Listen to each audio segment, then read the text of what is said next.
Hi hello' নমস্কাৰ। মই আন এটা ভিডিঅ'লৈ আপোনালোকৰ সকলোকে স্বাগতম জনাইছোঁ। আৰু দৈনন্দিন জীৱনত মই কি কৰোঁ, ডেইলি কি কৰোঁ তাকে অকণমান সৰুকৈ ভিডিঅ' আপোনালোকলৈ বুলি আগবঢ়ালোঁ। আজি কেণ্টিনত বনালোঁ এইফালে চানা দাইল, সেয়া দেখিছেনে, আলু ভাজি ৰঙাকৈ বনালোঁ। চানা দাইলত ঘিউ, কাজু, খিচমিচ সকলো দি বনাইছোঁ। এইফালে বনালোঁ ভাত, এইফালে ফুলকবি বেচন দি পিনে পকৰা বনাইছোঁ। এয়াই কি ক'ব, ডেইলি নিজৰ কৰ্ম কৰিবই লাগিব। এয়া কৰ্ম কৰি গৈ আছোঁ, কোনদিনাখন সাৰ্থক হয় নাজানো, কিন্তু কৰি গৈ আছোঁ।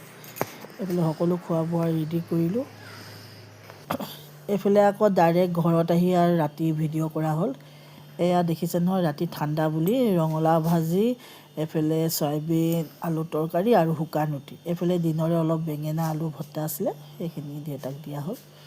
ঠাণ্ডা দিনত এনেকৈ গৰম গৰম শুকান ৰুটি খাই ভালে লাগে। মানুহজনে পিছে ৰুটি নাখায়, তেওঁৰ কাৰণে ভাত বনোৱা হ'ল। আজিলৈ ইমানে, সৰুকৈ আপোনালোকলৈ বুলি অকণমান ভিডিঅ' আগবঢ়ালোঁ।